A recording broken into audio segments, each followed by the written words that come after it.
চাচি, ও চাচি, তোমার ছেলে এখনো ঘুম থেকে ওঠে নাই? আজকে না তার কলেজে প্রথম দিন, সে কি কলেজে যাবে না নাকি? তার জন্য আমি সেই কখন থেকে ওয়েট করতেছি।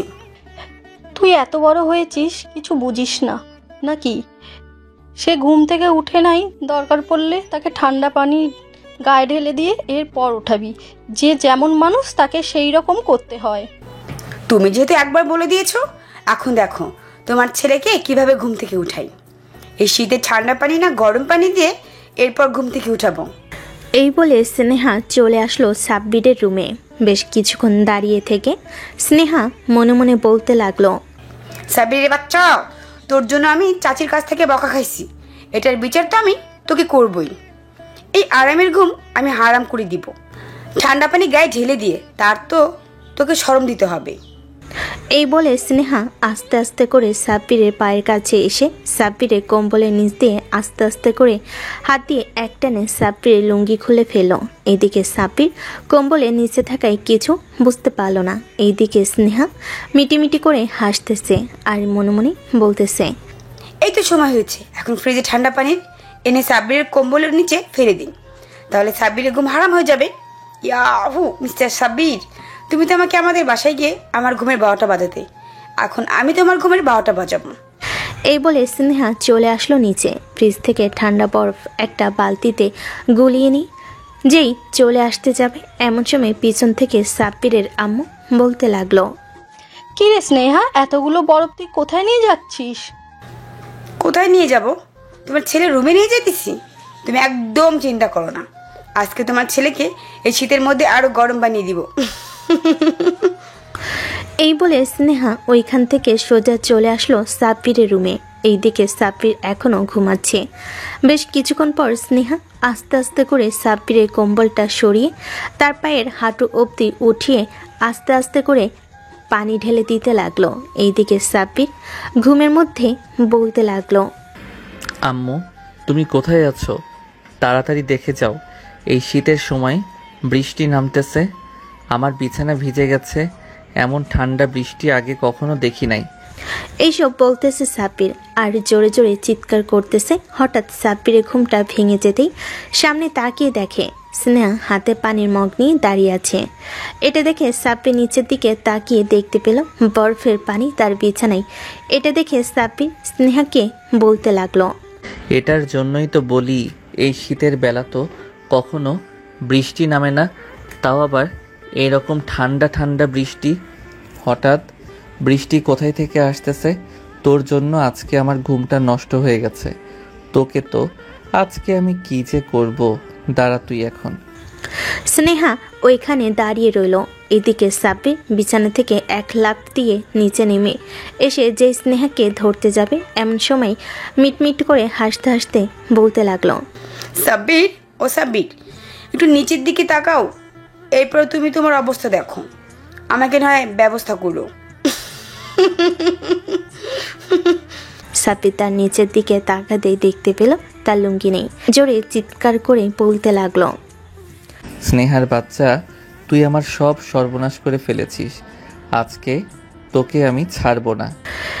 এই বলে সাব্বির এক দৌড়ে চলে আসলো ওয়াশরুমে। দরজাটা হালকা একটু মেলে স্নেহাকে উদ্দেশ্য করে বলতে লাগলো, এই লুচ্চা মেয়ে, আমার ড্রয়ার থেকে একটা প্যান্ট বের করে দে তাড়াতাড়ি। যেহেতু আমি তোর সব কিছু থেকে ফেলেছি, তাহলে ওয়াশরুমে না থেকে এভাবে বের হয়ে আয়, কারণ এখন না তোর শরম করবে না। তোরে যেটা বলেছি সেটা কর, তুই তাড়াতাড়ি আমার একটা প্যান্ট দে, এরপরে দেখ আমি তোর কি অবস্থা করি। স্নেহা মুচকি মুচকি হাসতে হাসতে ওয়ার্ড্রোবের ভিতর থেকে একটা প্যান্ট বের করে সাব্বিরকে দিয়ে দিতে সাব্বির প্যান্ট পরে বাহিরে এসে স্নেহার সামনে দাঁড়িয়ে বলতে লাগলো, এখন কোথায় যাবি তুই? এখন যদি আমি তোকে পিটাই তাহলে তো আম্মু একটু শব্দ শুনবে না, কারণ তো বুঝতেই পারছিস। তুই আমাকে পিটালে আমি তোর সব কিছু বলে দিব। দেখ স্নেহা, ভালো হবে না কিন্তু, তুই অনেক বাজে একটা মেয়ে হয়ে গেছিস। স্নেহা সাব্বিরকে আস্তে আস্তে ধাক্কাতে ধাক্কাতে বিছানার কাছে নিয়ে এসে ঠাস করে বিছানার উপর ফেলে দিল। এদিকে সাব্বির স্নেহার দিকে তাকিয়ে আছে। স্নেহা আস্তে আস্তে করে সাব্বিরের উপরে উঠে সাব্বিরের মুখের স্লাইস করতে লাগলো আর বলতে লাগলো, প্রিয়, আমি তোমার সব কিছু দেখে ফেলেছি। মানে এখন আমাকে তোমার ভালোবাসতে হবে। তুমি যদি আমাকে ভালো না বাসো তাহলে কিন্তু আমি তোমার জীবন পুরো দরখাস্ত করে ফেলবো। না মানে ছেঁড়া রুটির মতো তামা তামা বানিয়ে ফেলবো। তুই একটা শাকচুন্নি, তুই একটা পেতনি, তোকে আমি ভালোবাসবো কখনোই না। কারণ তুই একটা বজ্জাত মেয়ে, কী করে পারলি আমার ভবিষ্যৎ অন্ধকার করে দিতে? আমি তোর ভবিষ্যৎ অন্ধকার করে দিয়েছি, আবার উজ্জ্বল করে দিব। চল এখন তোকে একটু আদর করবো। এই বলে স্নেহা সাব্বিরকে জড়িয়ে ধরে আস্তে আস্তে যে সাব্বিরের সাথে তার ঠোঁট একত্রিত করতে যাবে, এমন সময় দরজায় ঠক ঠক আওয়াজ করে উঠল সাব্বিরের আম্মু আর বলতে লাগলো, কি রে স্নেহা, এখনো কি সাব্বির ঘুম থেকে উঠে নাই? নাকি আমি ঝাড়ুটা নিয়ে আসবো তাকে ওঠানোর জন্য? ঝাড়ু নিয়ে আসলে কিন্তু তার অবস্থা খুব খারাপ হবে। না চাচি, তোমার ছেলে খুব ভালো, তাড়াতাড়ি ঘুম থেকে উঠে গেছে। তুমি নিচে যাও, আমি তোমার ছেলেকে একটু আদর করে নিয়ে আসতেছি। তোমার ছেলে তো আবার পিচ্ছি মানুষ, আদর না খেলে নিচে আসবে না। সাব্বিরের আম্মু কোনো কিছু না বলে চলে আসলো নিচে, চুপচাপ বসে আছে। এমন সময় স্নেহা সাব্বিরের ঠোঁটের সাথে তার ঠোঁট একত্রিত করে চুমু খেতে লাগলো। প্রায় 10 মিনিট লিপ কিস করার পর সাব্বির বলতে লাগলো, ওয়াক্ত আজকে 10 বছর ধরে মনে হয় না তুই দাঁত ব্রাশ করিস। যা করতি এখান থেকে, তুই আর কখনো আমার রুমের ভিতরে প্রবেশ করবি না। জানেমান, লিপকিস করার সময় তো ঠিকই রেসপন্স করেছিলে, এখন যখন ছেড়ে দিয়েছি তখন ওয়াক্থু করতেছো। আচ্ছা জানেমান, এখন তাড়াতাড়ি রেডি হয়ে আসো, তোমাকে নিয়ে কলেজে যাব। আমার বান্ধবীদের সাথে পরিচয় করে দিব, যাতে তোমাকে কোনো মেয়ে ডিস্টার্ব করতে না পারে। আপনি যতই পরিচয় করিয়ে দেন না কেন, আমি অন্য মেয়েদের সাথে কথা বলবো এবং তাদের সাথে রিলেশনও করব। দেখি আপনি কি করতে পারেন। জানেমান, তুমি অন্য মেয়েদের সাথে রিলেশনের কথা বলবে, তোমার এই কালো টুনটুনিটা আকাশে উড়ে যাবে। তখন দেখবো তুমি কিভাবে বিয়ে করো। এবং বাবা ডাক শোনো, তোমাকে ছাড়া জীবনের মতো বাবা ডাকটা বন্ধ করে দিব। এই বলে স্নেহা সাব্বিরের রুম থেকে বের হয়ে চলে আসলো নিচে। এদিকে সাব্বির মনে মনে বলতে লাগলো, হে আল্লাহ, এ কোন মেয়ের পাল্লায় ফেললে আমাকে? এই মেয়ে তো আমার জীবন পুরা নরক বানিয়ে ফেলবে। এই মেয়ের কাছ থেকে যে করে হোক দূরে দূরে থাকতে হবে। এইসব ভাবতে ভাবতে সাব্বির চলে আসলো ওয়াশরুমে। ফ্রেশ হয়ে খাওয়া দাওয়া করে স্নেহার সাথে চলে আসলো কলেজে। গেট দিয়ে প্রবেশ করতে যাবে, এমন সময় সাব্বির স্নেহাকে উদ্দেশ্য করে বলতে লাগলো, স্নেহা আপু, তুমি তোমার ক্লাসরুমে যাও, আমার হিসু পাইছে। আমি হিসু করে এরপরে ক্লাসরুমে যাব। আর আমার বন্ধু বান্ধবরা ওই দিকে আছে, তাদের সাথে দেখা করব। তোর এখন নিচু পাই নাই, আমি জানি তুই আমার সাথে মিথ্যা কথা বলতেছিস। কলেজে মেয়ে রেখেছিস, এটার জন্য তুই আমার সাথে মিথ্যা কথা বলে তাদের পিছু পিছু ঘোরাঘুরি করবি। আমি তোর চালাকি বেশি ভালো করেই বুঝি। তোর থেকে 3 বছর সিনিয়র, ভাবিস না যে আমি এসব কিছু বুঝি না। আচ্ছা, আপনি যেহেতু সব কিছু বুঝেন, তাহলে আমার সাথে ওয়াশরুমে চলেন। দেখবেন আমি হিসু করি নাকি হিসু করি না। এটা কলেজ, তার জন্য যেতে পারবো না। যদি বাড়ি হতো তাহলে সত্যি সত্যি চলে যেতাম। আচ্ছা যা, তবে আমি যেন তোকে না দেখতে পাই কোনো মেয়ের সাথে কথা বলা বা হাত ধরে হাঁটাহাঁটি করতে। ঠিক আছে, কখনো দেখবে না আশা করি। এই বলে স্নেহা ওইখান থেকে চলে আসলো তার বান্ধবীদের কাছে। স্নেহাকে দেখে নবিতা বলতে লাগলো, কি রে স্নেহা, তোর সাথে ওই ছেলেটা কে রে? দেখতে তো মাশাআল্লাহ, একটু সেটিং করিয়ে দিবি আমাকে? একদম ওর দিকে নজর দিবি না, সে আমার চাচাতো ভাই আর তাকে আমি খুব পছন্দ করি, কিন্তু সে আমাকে একদম পাত্তা দিচ্ছে না, অন্য মেয়েদের পিছনে ঘুরঘুর করে। তাহলে তুই ওর পিছু করা বাদ দিয়ে দে, আমাকে একটা চান্স দে, দেখ আমরা কিভাবে তাকে পটিয়ে নেই। আর আমার ব্যাপারে তো খুব ভালো করেই জানিস কিভাবে পটাতে পারি। নবিতা, তুই যদি আর একবার সাব্বিরের দিকে নজর দিয়েছিস তাহলে তোর অবস্থা খুব খারাপ হয়ে যাবে, এই বলে দিলাম। এখন ক্লাসে চল, আজকে জরুরি একটা ক্লাস আছে। গতকালকে আমাদের গ্রুপের স্যার বলে দিয়েছে। হ্যাঁ চল তাড়াতাড়ি যাই। এই বলে স্নেহা এবং তার বান্ধবীরা চলে আসলো ক্লাসরুমে। অন্যদিকে সাব্বির তার বন্ধুদের সাথে দেখা করে দাঁড়িয়ে আছে তার বন্ধুদের সাথে। এমন সময় ঈশান বলতে লাগলো, কিরে সাব্বির, তোর সাথে একটা মেয়ে দেখলাম কলেজে এসেছে। এই মেয়েটা কে রে? দেখতে তো মনে হচ্ছে সিনিয়র। তোর কোনো আত্মীয় নাকি? আরে আমার আত্মীয় হতে যাবে কেন? আমি জায়গা চিনতেছিলাম না, তার জন্য আমি ওই মেয়েটাকে জিজ্ঞেস করেছি যে ইন্টার ফার্স্ট ইয়ারের ক্লাসরুমটা কোন দিকে। কারণ তোরা তো ইন্টার ফার্স্ট ইয়ারের ক্লাসরুমের সামনে দাঁড়িয়ে থাকবি আমি জানি। কেন, ওই মেয়েটাকে পছন্দ হয়েছে নাকি? মামা দেখতে তো পুরাই হট, কিন্তু সিনিয়র কখন গালে থাপ্পড় মেরে বসে তার কোনো ঠিক নেই। তবে একটা চান্স নিতে পারি যদি তুই সাহায্য করতে পারিস। আরে মামা, কি সাহায্য লাগবে শুধু একবার বলে দেখ, আমি কিভাবে তোকে সাহায্য করি। বেশি কিছু না, আমাকে রেস্টুরেন্টে নিয়ে বিরিয়ানি খাইয়ে দিলেই চলবে। শালা একা একা বিরিয়ানি খাবি, আমাদেরকে ফেলে তোকে বিরিয়ানি ভালোভাবে খাওয়াবো। তার আগে ঈশানের কাজটা করে দে, এরপরে দেখ ওই মেয়েটা রেসপন্স করে কিনা। ঈশান, তুই তো প্লে বয়, এক কাজ করি, আমি ওই মেয়েটার ফেসবুক আইডি এনে তোকে দেই। এরপরে তুই ওই মেয়েটাকে যে কোনোভাবে পটিয়ে ফেলবি। পারবি নাকি পারবি না সেটা বল। আমার মতো একটা প্লে বয় ওই মেয়েকে ছেড়ে দিবে? কখনোই না। তুই শুধু একবার ওই মেয়ের সব কিছু আমাকে এনে দে, বাকিটা আমি দেখে নেব। ঠিক আছে মামা, তুই কোনো চিন্তা করিস না। যেহেতু আমার উপরে সব কিছু ছেড়ে দিয়েছিস, আমি তোকে সাহায্য করেই ছাড়বো। আর তুই তো খুব ভালো করে জানিস আমি কিভাবে তোকে কতটা সাহায্য করতে পারি। হ্যাঁ জানি। এখন চল ক্লাসরুমে যাই, নিজেদের এন্ট্রি করিয়ে এরপর না হয় বাইরে চলে আসি। কলেজে নতুন ভর্তি হয়েছি, কলেজটা যদি ঘোরাঘুরি করে না বেড়াই তাহলে কি হবে। এই মাথা থেকে ওই মাথা ঘুরে বেড়াবো আমরা সবাই। এসব বলতে বলতে সবাই ক্লাসরুমের দিকে যেতে লাগলো। বেশ কিছুক্ষণের মধ্যে চলে আসলো 2 তালাই। ক্লাসরুমের ভিতরে প্রবেশ করে সবাই সবার সিটে বসে পড়ল। বেশ কিছুক্ষণ পর স্যার এসে তাদের পরিচয় দিয়ে ক্লাস করিয়ে চলে গেল। এইদিকে সাব্বির এবং তার বন্ধু বান্ধবরা চলে আসলো বাইরে। সবাই চলে আসলো হাঁটতে হাঁটতে কলেজের পিছনে। এমন সময় পিছন থেকে একটা মেয়ে বলে উঠল, এই ছেলে, কালো শার্ট আর কালো প্যান্ট পরা, তোমাকেই ডাকতেছি, একটু এদিকে আসো তো। সবাই পিছনে ফিরতেই দেখতে পেল একটা মেয়ে দাঁড়িয়ে আছে আর সাব্বিরকে ডাকতেছে।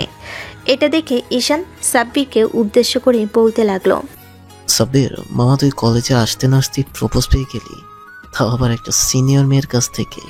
তাড়াতাড়ি যা, স্কুলে সবার জন্য সেরা ছিলি তুই, কলেজেও সবার জন্য সেরা। সাব্বির লজ্জা পেতে পেতে চলে আসলো ওই মেয়েটার কাছে। মেয়েটার সামনে দাঁড়াতেই মেয়েটা সাব্বিরকে উদ্দেশ্য করে বলতে লাগলো, তোমাকে দেখে তো মনে হচ্ছে তুমি এই কলেজে নতুন ভর্তি হয়েছো। তুমি তো আমার জুনিয়র হবে, তাই না? হ্যাঁ আপু, আমি আপনার জুনিয়র হব। কেন আপু, কিছু বলবেন আমাকে? হ্যাঁ, বলার জন্যই তো ডাক দিয়েছি। তোমাকে আমার খুব ভালো লেগেছে, আমি তোমার সাথে রিলেশনে যেতে চাই। আমার সাথে রিলেশন করবে? রিলেশন তো করা যায়, কিন্তু আপনি তো আমার থেকে সিনিয়র, আপনার সাথে কিভাবে রিলেশন করব? আরে এসব সিনিয়র মিনিয়র কিছু হয় না। তুমি আমাকে ভালোবাসবে, আমি তোমাকে ভালোবাসবো, পরে পড়ালেখা শেষ করে দুজনকে বিয়ে করে ফেলবো। ঠিক আছে, এখন কি আপনাকে প্রপোজ করতে হবে নাকি? হাতে তো কোনো কিছু নেই, এমনিতেই প্রপোজ করে ফেলতেছি। প্রিয়, জানি না তোমাকে কোথায় দেখেছি, তবে আমার মনে হয় আমি তোমাকে চাঁদের দেশে দেখেছি। সেই পরীদের রাজ্যে তোমাকে প্রথম দেখায় আমি ক্রাশ খেয়ে গেছি। জানি না তোমাকে কিভাবে প্রপোজ করলে তুমি আমার প্রপোজ গ্রহণ করবে, তবে আমি তোমার সাথে সারা জীবন কাটাতে চাই। তুমি কি হবে আমার সেই ঘরের রানী, যে ঘরে থাকবো আমরা দুজন চিরদিন? যদি থাকতে চাও তাহলে আমার প্রপোজ অ্যাকসেপ্ট করো। প্রিয়, I love you. I love you too. এখন তোমার ফোন নাম্বারটা আমাকে দিয়ে দাও, রাতে আমি তোমাকে ফোন দিব। আর এই কলেজের কোনো মেয়ের সাথে কিন্তু কথা বলবে না। যদি কোনো মেয়ে তোমাকে ব্ল্যাকমেল করে তাহলে আমার নাম বলবে, যে সাথে তোমার গার্লফ্রেন্ড, তাহলেই ওরা তোমাকে ছেড়ে দেবে। ঠিক আছে, এখন তাহলে যাই। আর আমার নাম্বার হচ্ছে আমার নাম্বার, রাতে কল দিয়েও কথা বলবো সারা রাত। এই বলে সাব্বির চলে আসলো তার বন্ধু বান্ধবের কাছে। ঈশান সাব্বিরকে উদ্দেশ্য করে বলতে লাগলো, মামা তুই তো পেয়ে গেলি, এখন আমারটার ব্যবস্থা কর। হয়ে যাবে, চিন্তা করিস না। এত চিন্তা করলে আবার তোর মাথা ব্যথা করবে। তুই তো আবার মেন্টাল মানুষ, মাথা ব্যথা করলে ঠিক থাকতে পারিস না। রাতে আমি সব কিছু ব্যবস্থা করে তোকে দিয়ে দিব। ঠিক আছে মামা, তোর প্রতি বিশ্বাস আছে। এখন তাহলে চল, যার বাসায় চলে যাই। আবার কালকে থেকে নিয়মিত ক্লাস করব। সাব্বির তার বন্ধু বান্ধবের সাথে চলে আসলো বাহিরে। বেশ কিছুক্ষণ ঘোরাঘুরি করে চলে আসলো বাসায়। অন্যদিকে স্নেহা সাব্বিরকে পুরো কলেজ খুঁজে ফেলেছে, কিন্তু কোথাও পায় নাই। স্নেহা তার বান্ধবীদের সাথে দেখা করে যেই চলে আসতে যাবে, এমন সময় পিছন থেকে সাথী বলে উঠল, কি রে স্নেহা, কেমন আছিস? তোকে দেখলাম পুরো কলেজ ঘোরাঘুরি করতে। কাউকে খুঁজছিলি নাকি? হ্যাঁ, আমার পরিচিত একজন এই কলেজে ভর্তি হয়েছে নতুন, তাকে খোঁজাখুঁজি করছিলাম। মনে হয় সে চলে গেছে। আচ্ছা তোরা থাক, তাহলে আমি বাসায় চলে যাই। আচ্ছা বাসায় যা তাহলে তুই। আর রাতে তোকে বলবো একটা কথা, আমি একটা ছেলেকে পছন্দ করে ফেলেছি। ছেলেটা দেখতে মাশাআল্লাহ অনেক কিউট। রাতে তার ছবি নিয়ে তোকে পাঠাবো, তোরা সবাই দেখিস। ঠিক আছে, তুই পাঠিয়ে দিস, আমি দেখবো সব কিছু। কোন ছেলেকে তুই পছন্দ করিস? ছেলেটা আমার পরিচয় কি জানি না। এই বলে স্নেহা সবার কাছ থেকে বিদায় নিয়ে চলে আসলো বাসায়। কলিং বেল দিতেই তার আম্মু এসে দরজা খুলে দিল। স্নেহাকে দেখে বলতে লাগলো, কি রে স্নেহা, তোর আসতে এত দেরি হয়েছে কেন? সাব্বির তো আরো 1 ঘন্টা আগে চলে এসেছে। তাকে তো আমি সেই 1 ঘন্টা ধরে খুঁজতেছি। ছেলেটা নতুন কলেজে ভর্তি হয়েছে, যদি কোনো মেয়ে তাকে ডিস্টার্ব করে এটার জন্য তাকে খোঁজাখুঁজি করছিলাম। যখন পাই নাই তখন মনে হয়েছে সে বাসায় চলে এসেছে, তাই আমিও বাসায় চলে এসেছি। ভালো করেছিস। এখন তোর রুমে যা, গিয়ে ফ্রেশ হয়ে নে, এরপরে তোকে নিয়ে বাজারে যাব। হঠাৎ বাজারে কেন আম্মু? গত পরশুদিন তো আব্বু বাজার করে নিয়ে এসেছিল, আজকে হঠাৎ বাজারে যাব? হ্যাঁ, আজকেই বাজারে যাব। কালকে কয়েকজন মেহমান আসবে আমাদের বাসায় তোর মামা বাড়ি থেকে। এটার জন্যই দোকানদারকে বলে আসবো কাল সকাল সকাল কিছু মাংস পাঠিয়ে দেওয়ার জন্য, কোনো পরিচিত লোক দিয়ে। ও আচ্ছা ঠিক আছে, যাও তাহলে। আমি যেতে পারবো না, আমি সাব্বিরদের বাসায় যাব। সাব্বিরের সাথে আমার জরুরি কথা আছে। সাব্বিরের সাথে জরুরি কথা আছে, এটা রাতেও বলতে পারবি, এখন বলার দরকার নেই। যা ফ্রেশ হয়ে আয়, এরপরে খাবার খেয়ে আমার সাথে বের হবি। স্নেহা তাড়াতাড়ি করে ফ্রেশ হয়ে নিচে এসে খাওয়া দাওয়া করে তার আম্মুর সাথে চলে আসলো বাজারে। সব কিছু সদাই কিনে নিয়ে চলে আসলো বাসায়। এইদিকে স্নেহা সাব্বিরের বাড়িতে এসে কলিং বেল দিতেই সাব্বিরের আম্মু এসে দরজা খুলে দিল। স্নেহাকে দেখে সাব্বিরের আম্মু বলতে লাগলো, কি রে স্নেহা, এতক্ষণ তুই কোথায় ছিলি? তোকে কতবার ফোন দিলাম আমি, কিন্তু একবারও ফোন রিসিভ করিস নাই। চাচি, আমার ফোন তো আমার রুমে চার্জে রাখা আছে। আমি আম্মুর সাথে একটু বাজারে গিয়েছিলাম। কালকে মামা বাড়ি থেকে মেহমান আসবে, তো এটার জন্য দোকানদারকে বলে এসেছি যে মাংস নিয়ে আসার জন্য। ও আচ্ছা, যা সাব্বিরের রুমে হয়তো ঘুমাচ্ছে, গিয়ে দেখ। স্নেহা চলে আসলো সাব্বিরের রুমে। এসে দেখে সাব্বির শুয়ে শুয়ে কার সাথে যেন মেসেঞ্জারে চ্যাটিং করতেছে। স্নেহা আস্তে আস্তে করে সাব্বিরের রুমে ঢুকে তার খাটের একেবারে কাজ শেষে উকি দিয়ে দেখতেছে একটা মেয়ের সাথে কথা বলতেছে। হঠাৎ স্নেহা সাব্বিরের ফোনটা খপ করে হাতে নিয়ে নিল। সাব্বির ভয় পেয়ে পিছনে তাকাতেই দেখতে পেল স্নেহা তার ফোন হাতে নিয়ে দাঁড়িয়ে আছে। এটা দেখে সাব্বির বলতে লাগলো, স্নেহা আপু, আমার ফোন আমার কাছে দাও। আমি তো আমার ফোন তোমাকে ধরার অধিকার দেই নাই। আগে বল, এই মেয়েটাকে আর এই মেয়েটার সাথে তুই কি কথা বলছিলি? সত্যি করে বলবি, নাহলে কিন্তু তোর খবর আছে। আমি যদি তোকে কোনো কিছু করে ফেলি, তারপরও চাচা আমাকে কিছু বলবে না। এই মেয়েটাকে, এটা তোমার জানার দরকার নেই। এই মেয়েটা হচ্ছে আমার গার্লফ্রেন্ড হয়েছে। এখন আমার ফোন আমার কাছে দাও। স্নেহা সাব্বিরের ফোন ঠাস করে নিচে ফেলে দিল। সাব্বিরের শার্টের কলার চেপে ধরে বলতে লাগলো, তোকে কতবার বারণ করেছি যে তুই কোনো মেয়ের সাথে কথা বলবি না, কোনো মেয়ের সাথে রিলেশনে যাবি না। তাহলে তুই এই মেয়ের সাথে কেন রিলেশনে গেলি? তুমি কে যে তোমার কথা আমাকে মানতে হবে? আমি রিলেশনে যাব নাকি রিলেশনে যাব না এটা তো আমার ব্যাপার। তুমি নাক গলাচ্ছ কেন? আমি নাক গলাচ্ছি কেন এটা তোর না জানলেও চলবে। আগে তুই বল, এই মেয়ের সাথে কখনো পরিচয় হয়ে এবং কোথায় পরিচয় হয়েছিস? এই মেয়ের সাথে আমার চাঁদের দেশে পরিচয় হয়েছে। তুমি আমার রুম থেকে বের হয়ে যাও, তোমার সাথে আমার কোনো কথা নেই। এই বলে সাব্বির তার ফোনটা হাতে নিয়ে চলে আসলো ছাদে। দরজাটা লাগিয়ে দিয়ে ছাদের রুমে গিয়ে বসে আছে। ফোনটা চালু করতে দেখতে পেল পুরো ব্ল্যাক হয়ে গেছে স্ক্রিন। এটা দেখে সাব্বির তার ফোনটা পকেটে নিয়ে চলে আসলো নিচে। এসে দেখে স্নেহা বসে আছে। সাব্বির স্নেহার দিকে না তাকিয়ে তার আম্মুকে উদ্দেশ্য করে বলতে লাগলো, আম্মু, তোমার না পুরনো একটা ফোন আছে, ওই ফোনটা আমাকে দাও তো। আমার ফোনটা ভেঙে গিয়ে ডিসপ্লে চলে গেছে। হঠাৎ তোর ফোন ভাঙলো কিভাবে? সকালবেলা তো দেখলাম তোর ফোন ভালো আছে, কিছুক্ষণ আগেও তো দেখলাম তোর ফোন ভালো। এত বেশি প্রশ্ন করো না, তোমাকে যেটা বলেছি সেটা করো। তোমার পুরনো ফোনটা দাও। সাব্বিরের আম্মু আর কোনো কথা না বলে তার পুরনো ফোনটা দিয়ে দিল। এদিকে সাব্বির তার ফোনে ফেসবুক আইডিটা লগ ইন করে কথা বলতে লাগলো সাথীর সাথে। অন্যদিকে স্নেহা সাব্বিরের আম্মুকে উদ্দেশ্য করে বলতে লাগলো, চাচি, আমি এখন বাসায় চলে যাই, রাতে আসবো আবার।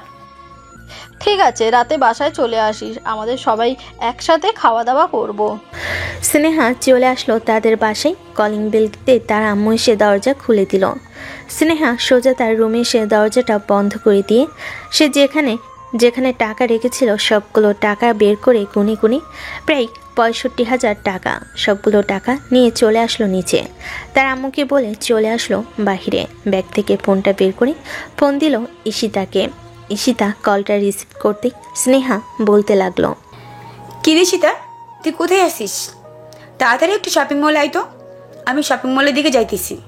হঠাৎ শপিং মলে গিয়ে কি করবি? দরকার আছে, এটার জন্য যাইতেছি। তোকে যেটা বলেছি সেটা কর তাড়াতাড়ি। শপিং মলে চলে আয়, তোর জন্য আমি অপেক্ষা করব। এই বলে স্নেহা একটা রিক্সা নিয়ে চলে আসলো শপিং মলে। এসে দেখে ঈশিতা দাঁড়িয়ে আছে।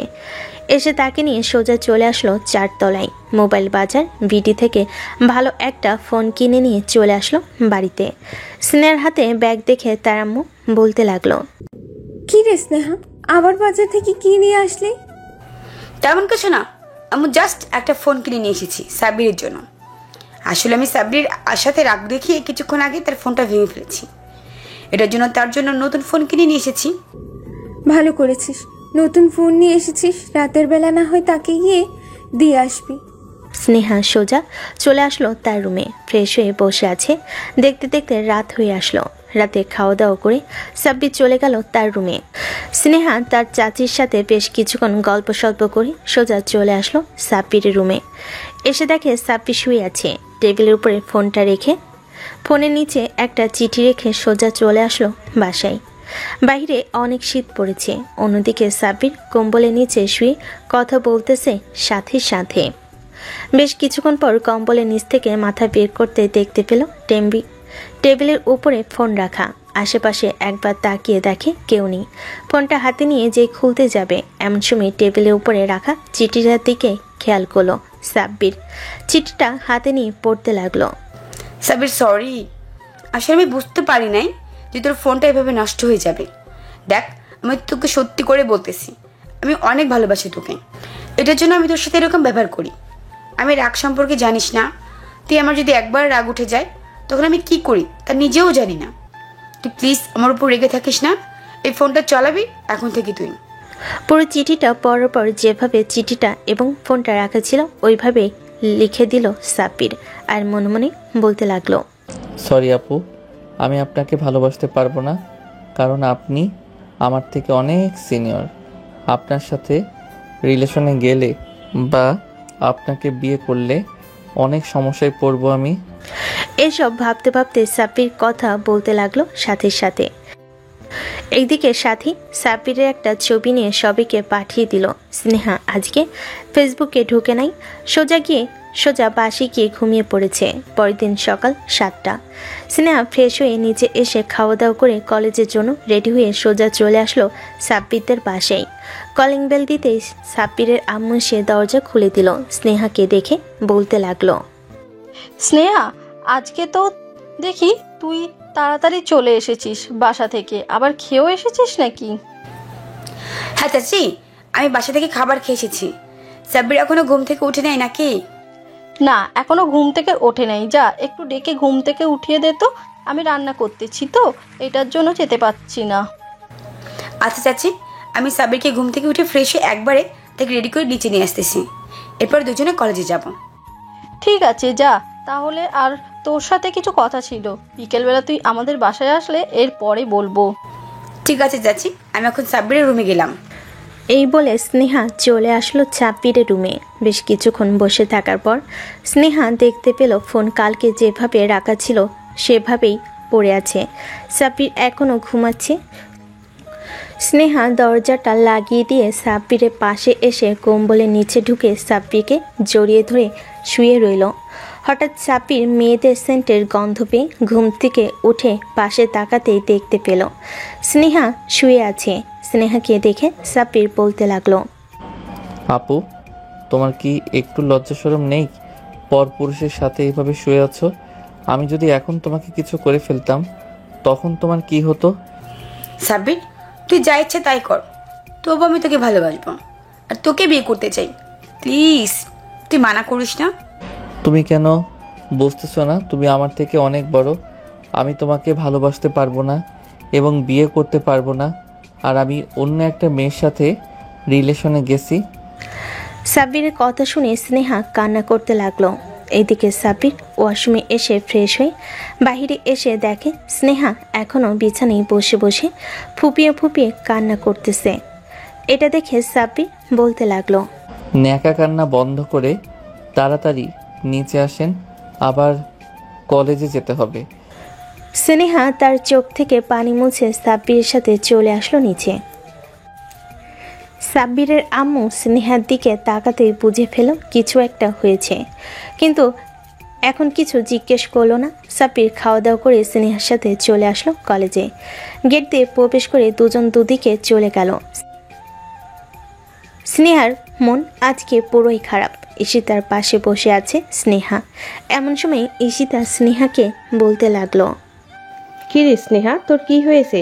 আজকে তোকে দেখে মনে হচ্ছে তোর মুড পুরাই অফ। কি হয়েছে আমাকে বল তো।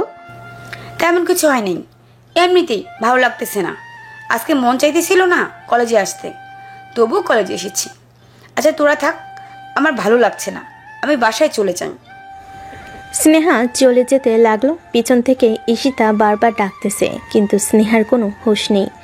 মেন রোড দিয়ে হেঁটে যাইতেছে, কখন যে মেন রোডের মাঝখানে চলে এসেছে খেয়াল নেই। হঠাৎ পিছন থেকে একটা বড় ট্রাক এসে স্নেহাকে ধাক্কা মেরে চলে গেল। স্নেহা ছিটকে পাশে পড়ে গেল। আশেপাশে লোকেরা তাড়াতাড়ি করে স্নেহাকে ধরে নিয়ে চলে আসলো হাসপাতালে। স্নেহার ব্যাগের ভিতর থেকে ফোনটা বাজতেই একজন ভদ্রলোক ফোনটা রিসিভ করে বলতে লাগলো, হ্যালো, কে বলতেছেন আপনি? আমি স্নেহার আম্মু বলতেছি। আপনি কি বলতেছেন? আর আমার মেয়ের ফোন আপনার কাছে কেন? আপনার মেয়ে রাস্তায় অ্যাক্সিডেন্ট করেছে, আপনি তাড়াতাড়ি এই মেডিকেল হাসপাতালে চলে আসেন। ডাক্তার আপনার মেয়ের অপারেশন করতেছে। স্নেহার আম্মু মাথা ঘুরে সাব্বিরদের বাড়িতে পড়ে গেল। সাব্বিরের আম্মু তাড়াতাড়ি ফোনটা কানে নিয়ে কথা বলে। ফোনটা রেখে দিয়ে ফোন দিল সাব্বিরের নাম্বারে। সাব্বির কলটা রিসিভ করতে সাব্বিরের আম্মু বলতে লাগলো, কিরে সাব্বির, তোর সাথে স্নেহা না কলেজে গিয়েছিল, এখন সে কোথায়? তুই একটু খোঁজ নিয়ে দেখ তো তার বান্ধবীদের কাছে থেকে সে কোথায় আছে।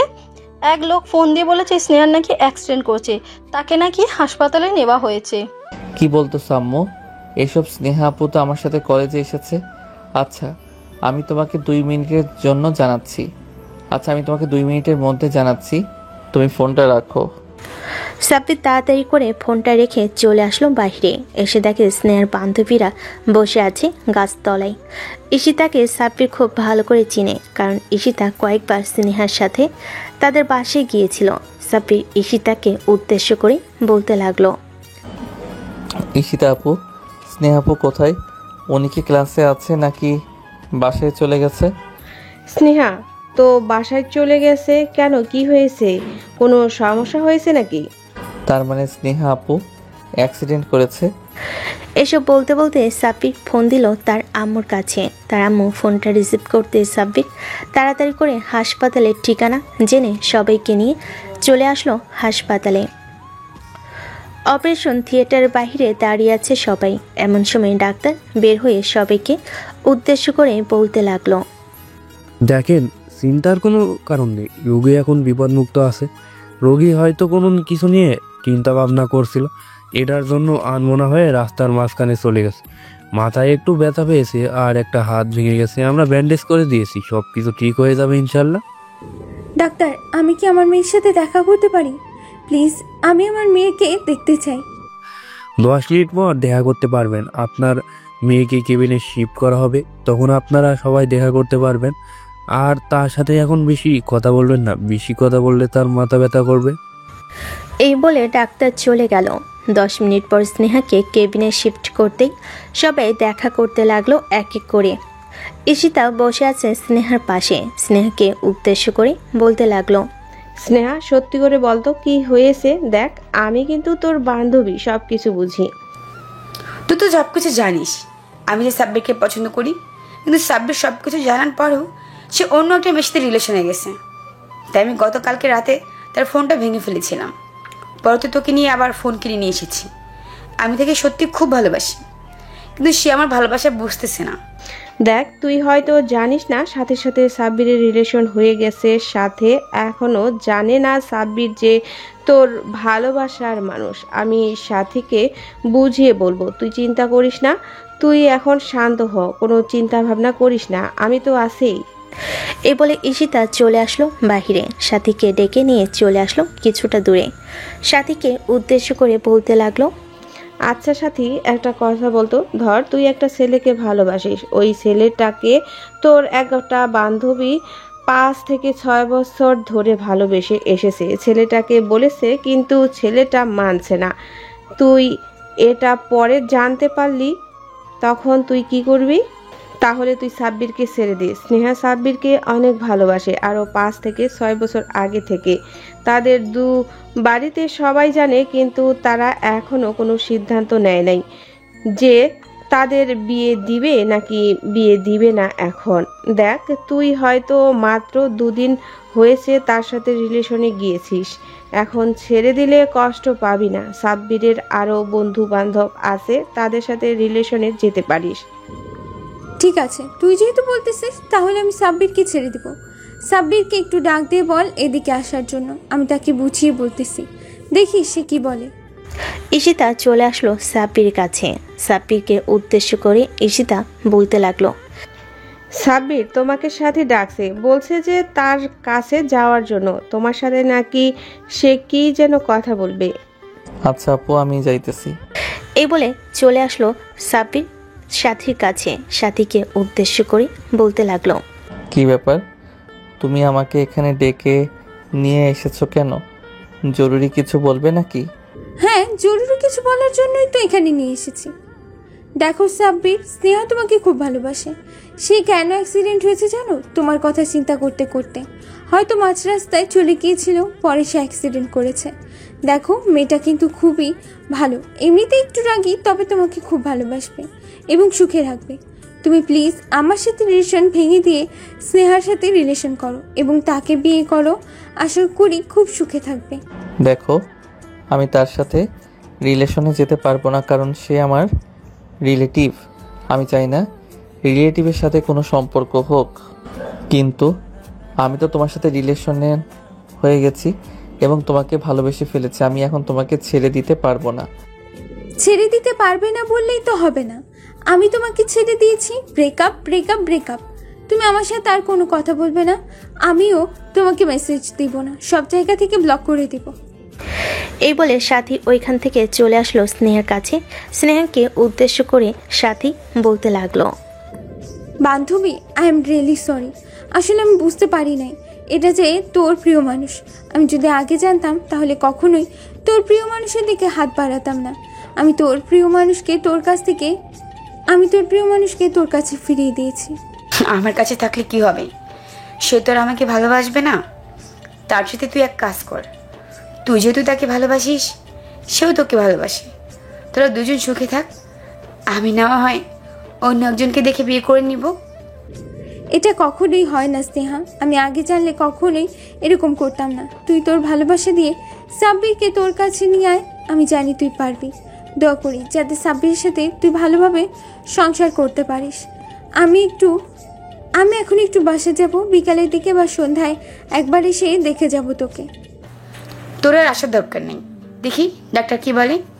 আমি তো তেমন বেশি ব্যথা পাই নাই, আশা করি ডক্টর আমাকে রিলিজ করে দিবে। আচ্ছা, রিলিজ দিয়ে দিলে তুই আমাকে একটা ফোন দিস, আমি না হয় তোদের বাসায় চলে যাব। এই বলে সাথী স্নেহার কাছ থেকে বিদায় নিয়ে চলে আসলো বাসায়। অন্যদিকে সাব্বির দেওয়ালে পিঠ ঠেকিয়ে চোখ বন্ধ করে চুপচাপ দাঁড়িয়ে আছে। বেশ কিছুক্ষণ পর সাব্বির চলে আসলো কেবিনের ভিতর। স্নেহা মাথা নিচু করে বসে আছে। সাব্বির স্নেহার কাছে গিয়ে বলতে লাগলো, আপু, আমি তোমাকে সবসময় সিনিয়র আপু ভাবতাম, আর তুমি আমার চাচাতো বোন। আমি কখনোই চাইতাম না যে আত্মীয়র মাঝে আমি বিয়ে করি। প্লিজ তুমি আমাকে জোর করো না, আমি তোমাকে ভালোবাসতে পারবো না। সরি আপু। এই বলে সাব্বির ওইখান থেকে সোজা চলে আসলো বাহিরে। অন্যদিকে স্নেহা মাথা নিচু করে চুপচাপ ফুপিয়ে ফুপিয়ে কান্না করতেছে। কি করবে, তার কান্নার শব্দ যে বাহিরে বের হচ্ছে না। নিঃশব্দে কান্না করতেছে স্নেহা। বেশ কিছুক্ষণ যাওয়ার পর ডাক্তার আসলো স্নেহাকে চেক আপ করে। ডাক্তার বলতে লাগলো, রোগী তো এখন বিপদমুক্ত আছে, আপনারা চাইলে বাড়িতে নিয়ে যেতে পারেন। এখানে অতটা রেখে টাকা খরচ করার কোনো দরকার নেই। আমি ওষুধ লিখে দিতেছি, আপনারা ওই ওষুধগুলো এনে খাওয়ালে ইনশাল্লাহ উনি ঠিক হয়ে যাবে খুব তাড়াতাড়ি। এই বলে ডাক্তার কিছু ওষুধ লিখে দিতে স্নেহার আব্বু আম্মু এবং সাব্বিরের আম্মু স্নেহাকে নিয়ে চলে আসলো সাব্বিরদের বাসায়। কলিং বেল দিতেই সাব্বির এসে দরজা খুলে দিল। স্নেহা সাব্বিরকে দেখে মাথা নিচু করে দাঁড়িয়ে আছে। সাব্বির কোনো কিছু না বলে চলে আসলো তার রুমে। অন্যদিকে সাব্বিরের আম্মু স্নেহাকে নিয়ে চলে এসেছে সাব্বিরের পাশের রুমে। স্নেহাকে বিছানায় শুয়ে দিয়ে সাব্বিরের আম্মু বলতে লাগলো, স্নেহা, তুই এখন একটু ঘুমা। এখন ঘুমালে তোর ভালো লাগবে। আর স্নেহার আম্মু, আপনি চিন্তা করবেন না, আমি স্নেহা খেয়াল রাখবো। আপনি বাসায় যান। এখন স্নেহা ঘুমালে আমি নিচে গিয়ে রান্না করব তার জন্য। আপনার রান্না করতে হবে না, আমি নিচে যাইতেছি, গিয়ে রান্না করতেছি সবার জন্য। আপনি স্নেহার পাশে বসে থাকেন। এই বলে স্নেহার আম্মু চলে আসলো নিচে। অন্যদিকে সাব্বির তার রুমে বসে ফোন টিপতেছে। এমন সময় তার ফোনটা বেজে উঠল। তাকিয়ে দেখে তার বন্ধু রাব্বি কল দিয়েছে। কলটা রিসিভ করতেই ও পাশ থেকে রাব্বি বলতে লাগলো, কিরে সাব্বির, স্নেহাপুর কি অবস্থা? এখন ওনাকে কি বাসায় নিয়ে এসেছো নাকি হাসপাতালে আছে এখনো? ওনাকে বাসায় নিয়ে আসা হয়েছে, আমাদের বাসায় আছে। তুই চাইলে সবাইকে নিয়ে আমাদের বাসায় আসতে পারিস। একবার দেখে যা আপুকে, আর তোদের সাথে আমার জরুরি কথা আছে। আচ্ছা বন্ধু, আমরা আগে আসি, এরপরে না হয় সকল জরুরি কথা বলা যাবে। তুই বাসায় থাক, আমরা কিছুক্ষণের মধ্যে বাসায় আসতেছি। এই বলে রাব্বি কলটা কেটে দিয়ে সোজা চলে আসলো 3 রাস্তার মোড়ে। তার সকল বন্ধুদেরকে নিয়ে মিষ্টি এবং রুটি কিনে নিয়ে চলে আসলো সাব্বিরদের বাসায়। কলিং বেল দিতেই সাব্বিরের আম্মু এসে দরজা খুলে দিল। সাব্বিরের বন্ধুদেরকে দেখে সবাইকে ভিতরে নিয়ে আসলো। আন্টি, স্নেহা আপু এখন কেমন আছে? উনি কি ঘুমিয়ে গেছে নাকি জেগে আছে? স্নেহা তো মাত্র ঘুমিয়েছে। ডাক্তার বলেছে সে ঘুমানোর জন্য, কারণ মাথা অনেক আঘাত পেয়েছে। তোমরা এক কাজ করো, সাব্বির তার রুমে আছে, তার রুমে গিয়ে বসো। আমি তোমাদের জন্য চা কফি ব্যবস্থা করছি। সাব্বিরের বন্ধু বান্ধব সবাই চলে আসলো সাব্বিরের রুমে। এসে দেখে সাব্বির বসে বসে ফোন টিপতেছে। সবাইকে দেখে সাব্বির ফোন টিপা বন্ধ করে সবার সাথে বসে গল্প করতে লাগলো। বেশ কিছুক্ষণ গল্প করার পর রাব্বি বলে উঠল, সাব্বির, তুই না আমাকে ফোনে কি যেন বলতে চাইছিলি? এখন বল, আমরা সবাই এখানে আছি।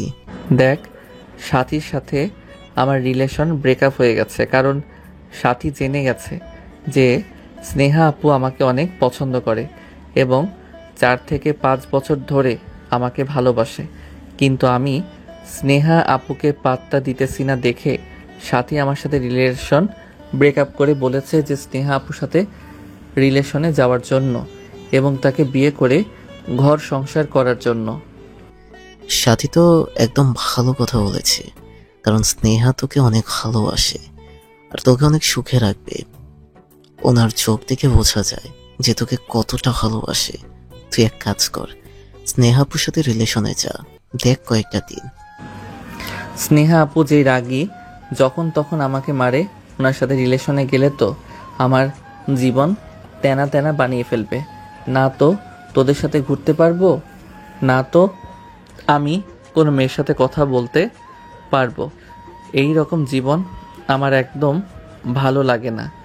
আরে শালার, রিলেশনে এসব হয়ে থাকে, এসব নিয়ে তুই চিন্তা করতেছিস কেন? দেখবি একসময় সব ঠিক হয়ে যাবে। এসব নিয়ে চিন্তা করিস না। এসব বলতেছে রাব্বি। এমন সময় সাব্বিরের রুমের ভিতর প্রবেশ করলো তার আম্মু আর বলতে লাগলো, রাব্বি, তুমি একটু সাব্বিরকে বোঝাও তো, মেয়েটা তার জন্য পাগল হয়ে যাচ্ছে, কিন্তু সে একটু বুঝতেছে না। মেয়েটার আজ এত বড় একটা অ্যাক্সিডেন্ট হয়েছে, তাও আবার সাব্বিরের জন্য। কারণ সে যদি ওই মেয়েটার সাথে রিলেশনে না যাইতো তাহলে আজকে এই ঘটনা ঘটতো না। সাব্বির, স্নেহা যদি কোনো কিছু হয় তাহলে মনে রাখিস এই বাড়িতে তোর কোনো জায়গা হবে না। এই বলে সাব্বিরের আম্মু সবাইকে কফি দিয়ে চলে গেল নিচে। রাব্বি সাব্বিরকে বোঝানোর পর বেশ কিছুক্ষণ গল্প করে সবার বাসায় চলে গেল।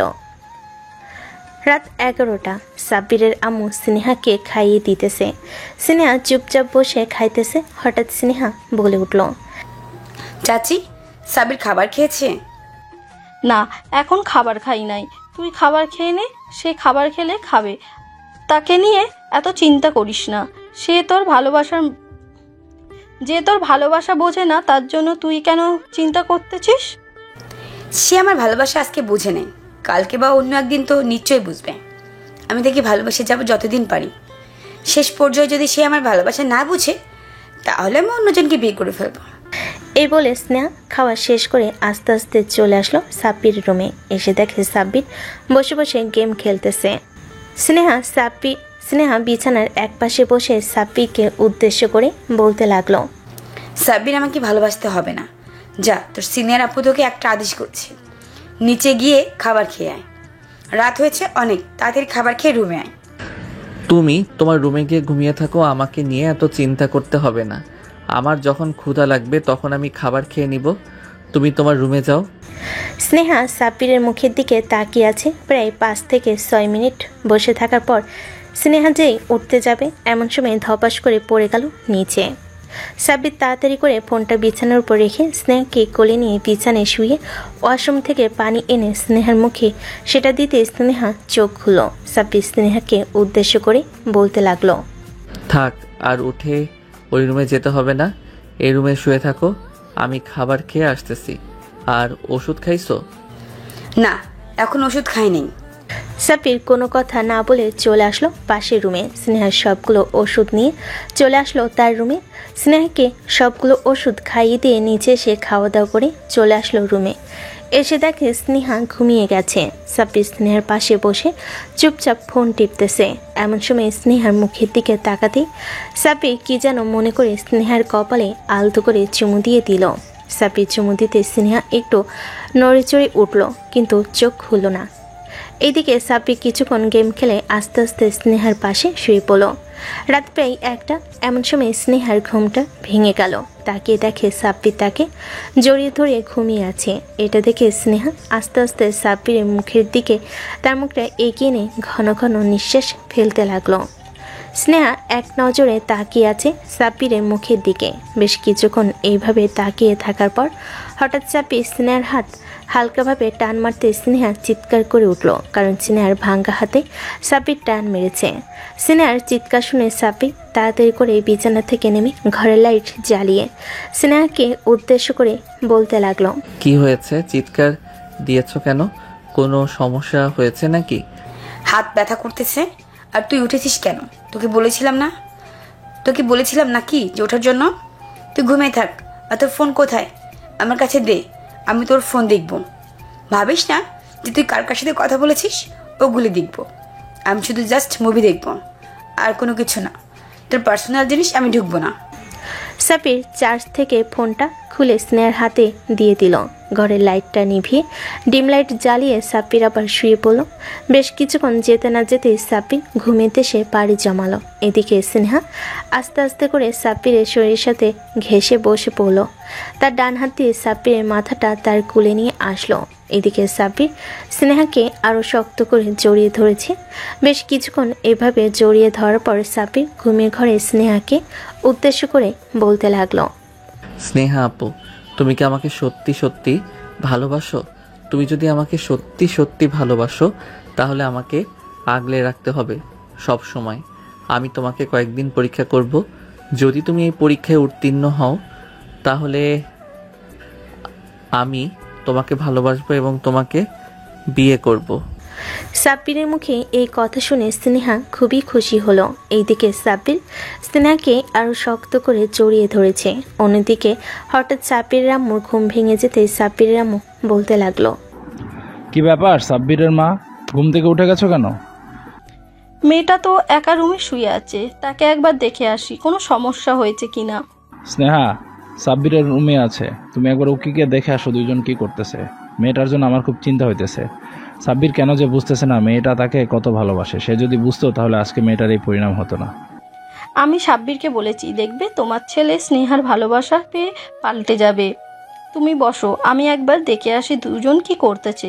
এই বলে সাব্বির আম্মু বিছানা থেকে নেমে আস্তে আস্তে করে চলে আসলো সাব্বিরের রুমের সামনে। এসে দেখে স্নেহা সাব্বিরের মাথা তার কুলের উপর রেখে তার মাথায় হাত বুলিয়ে দিতেছে, আর সাব্বির ঘুমিয়েছে।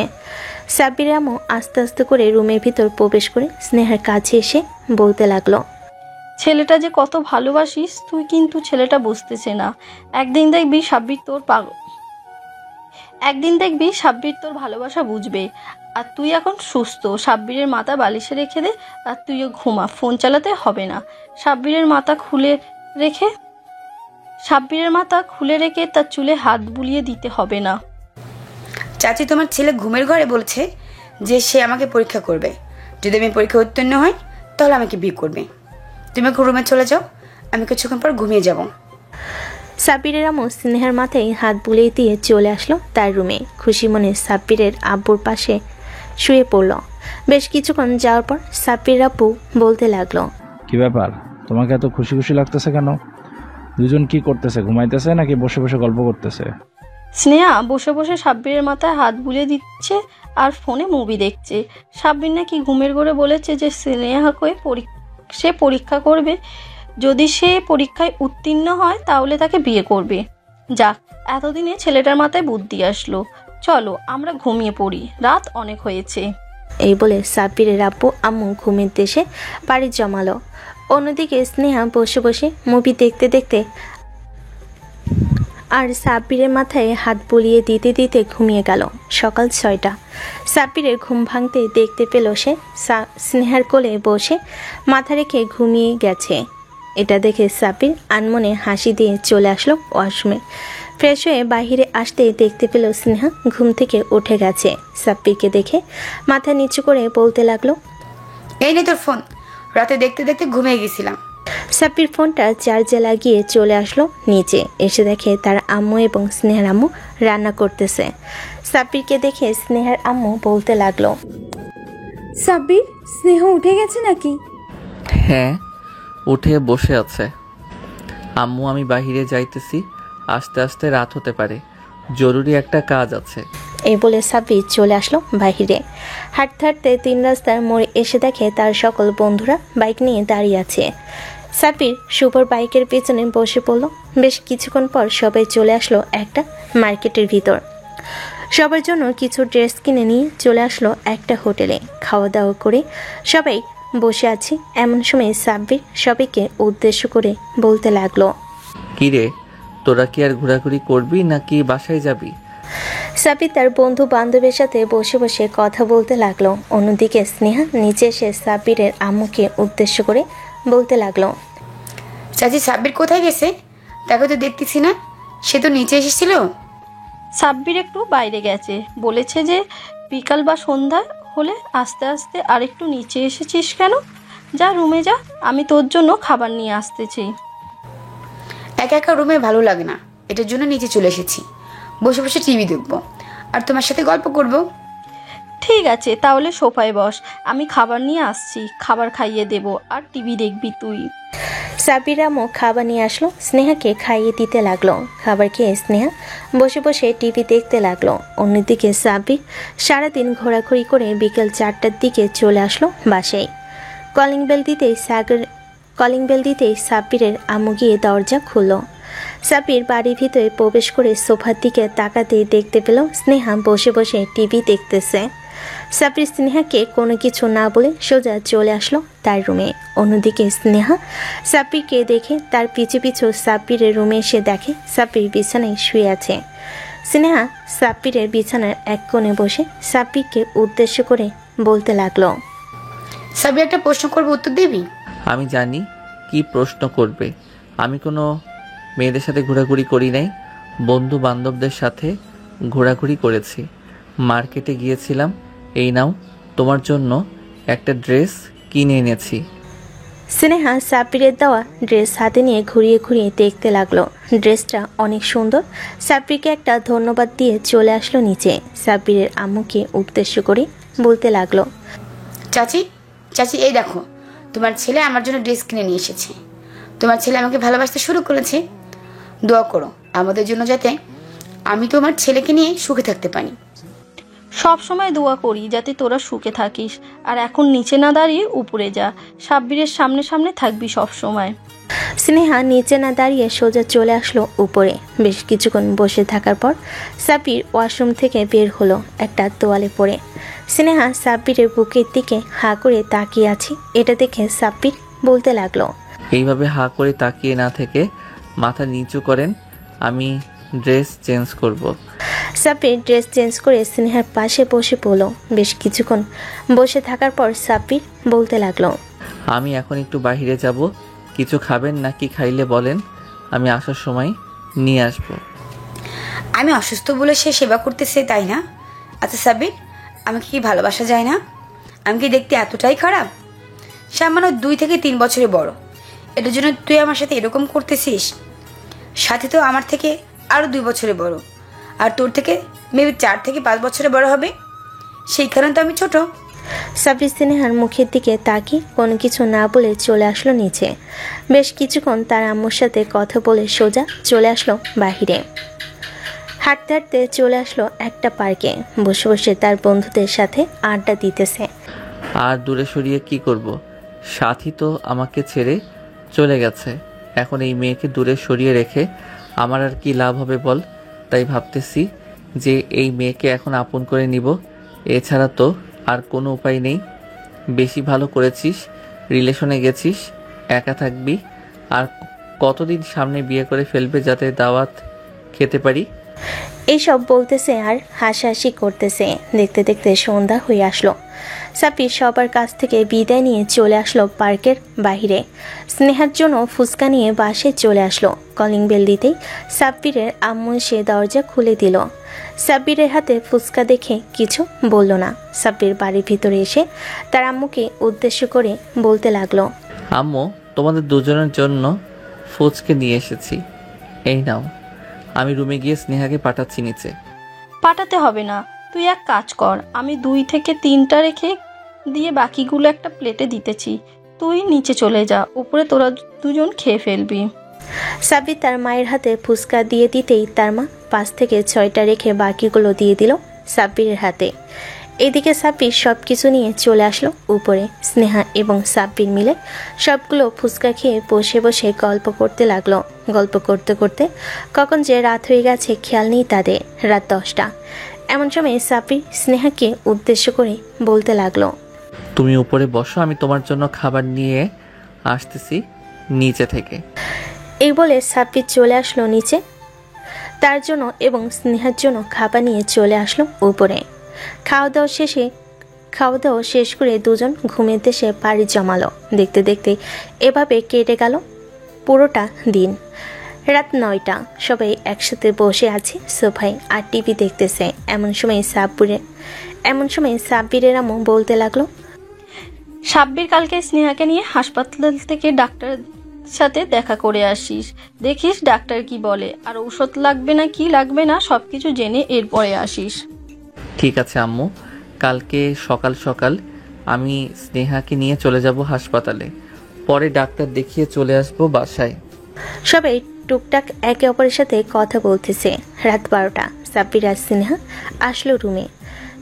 স্নেহা সাব্বিরের বুকে মাথা রেখে শুয়ে আছে আর বলতেছে, সাব্বির, আমাকে একটু ভালো হতে দাও, আমি তোমাকে অনেক অনেক আদর করব, তোমার আদরে কোনো কমতি রাখবো না। আমি জানি স্নেহা, তুমি আমাকে অনেক আদর করবে, এটার জন্যই তো এখন আর অন্য কোনো মেয়ের কাছে যাই নাই, আর আশা করি যাব না কখনো। আমার লক্ষ্মী জামাই আমাকে কত আদর করে। এখন আমাকে জড়িয়ে ধরে ঘুমাও, কালকে সকাল সকাল উঠতে হবে আমার। এই বলে সাব্বির আর সিনহা দুজনকে জড়িয়ে ধরে ঘুমেতে এসে পাড়ি জমালো। পরের দিন সকাল 7টা। সাব্বির আর স্নেহা ঘুম থেকে উঠে ফ্রেশ হয়ে দুজনেই নিচে এসে খাওয়া দাওয়া করে চলে আসলো বাইরে। একটা রিক্সা নিয়ে হাসপাতালের দিকে রওনা দিল। বেশ কিছুক্ষণ পর চলে আসলো হাসপাতালে। এসে দেখে ডাক্তার বের হয়ে যাইতেছে। সাব্বির পিছন থেকে ডাক্তারকে ডাক দিয়ে বলতে লাগলো, ডাক্তার, কোথায় যাইতেছেন আপনি? এই তো নাইট ডিউটি করে মাত্র বের হলাম, বাসায় চলে যাইতেছি। তুমি এতদিন পর ওনাকে নিয়ে এসেছো কেন?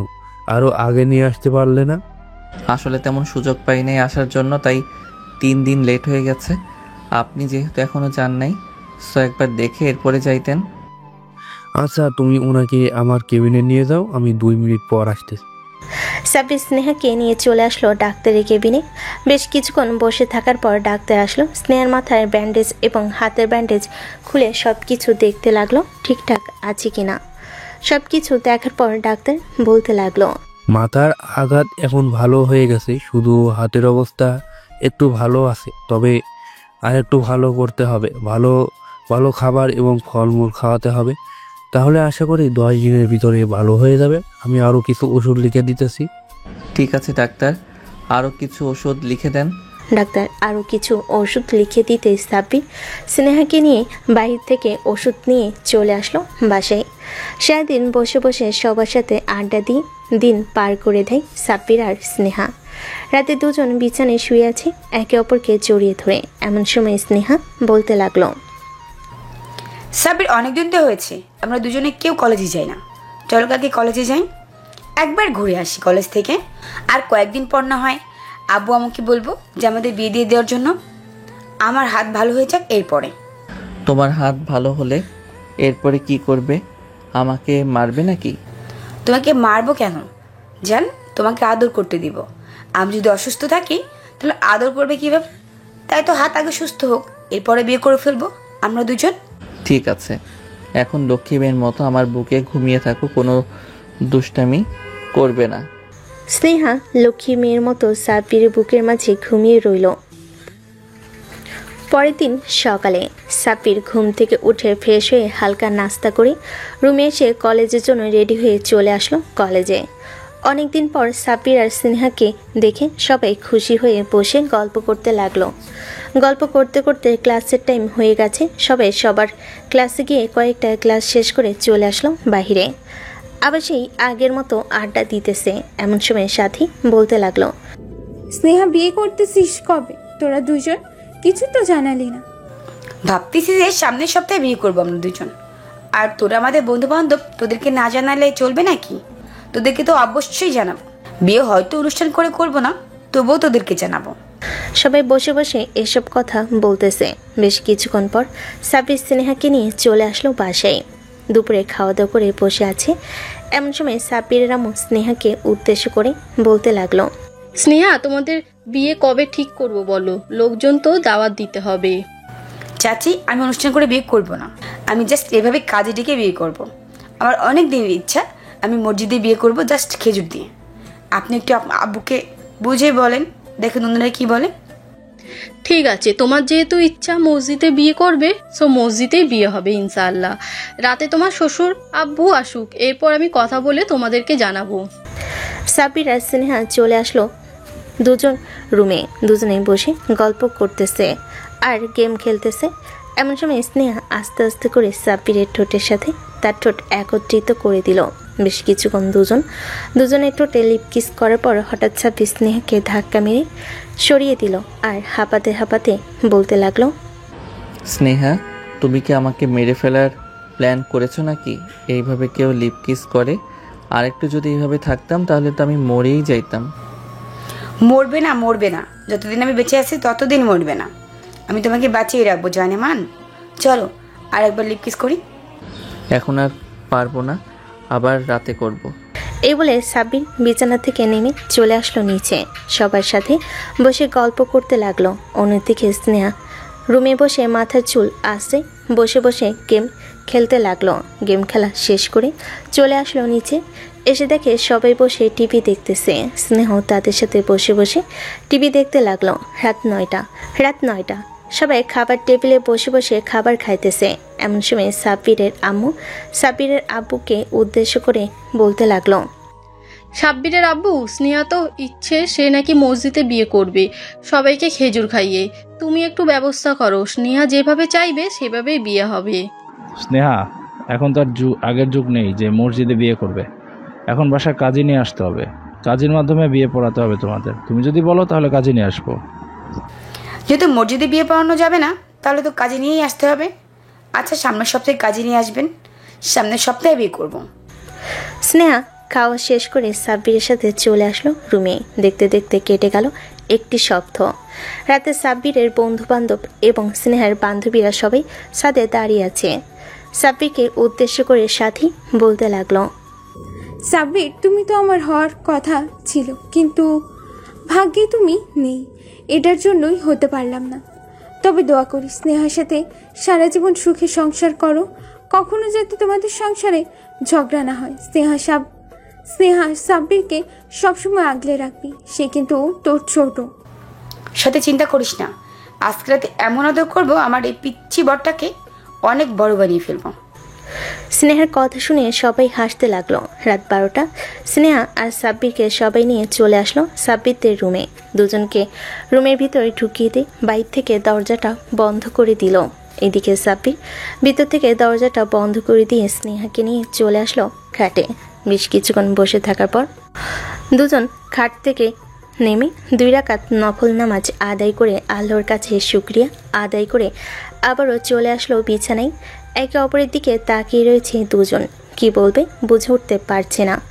বেশ কিছুক্ষণ পর স্নেহা সাব্বিরকে উদ্দেশ্য করে বলতে লাগলো, সাব্বির, তোমাকে তো আমি আমার করে পেয়ে গেছি, এখন তোমাকে আদর করতে করতে বড় বানিয়ে ফেলবো, হবে নাকি? বড় হয়ে কি করব?